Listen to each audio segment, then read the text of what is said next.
అందరికి నమస్కారం. మనం నందికొట్కూరులో ఒక భవనాన్ని నిర్మించాము, చూపిస్తాను రండి మీకు. దీని కంప్లీట్ వీడియో మీనావాస్తు యూట్యూబ్ ఛానల్లో కంప్లీట్ రివ్యూ వస్తుంది, దాన్ని కూడా చూడండి.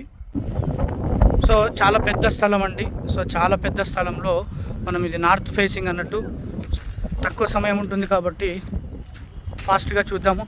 కంప్లీట్ రివ్యూ కోసం మీరు మీనావాస్తులో కంప్లీట్ ఎపిసోడ్ ప్లే చేస్తాము, చూడండి.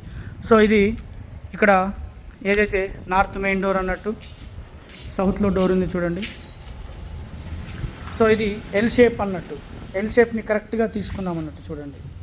ఎల్ షేప్ని కరెక్ట్గా తీసుకున్నాం, అంతేకాని ఈశాన్యాన్ని కొంచెం కట్ చేసి కార్ పార్కింగ్ కావాలని అలా ఇల్లు కట్టుకోవద్దు.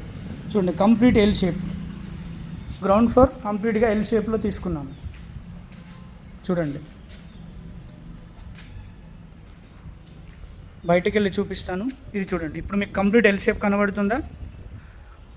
మీరు చేసే తప్పులు ఏంటంటే చిన్నగా కొంచెం వరకు కార్ పార్కింగ్ తీసుకొని ఇలా చేసేస్తారు. సో కంప్లీట్ ఎల్ షేప్ ఉండాలి భవనం, లోపల ప్రపోర్షన్ కూడా ఉండాలి.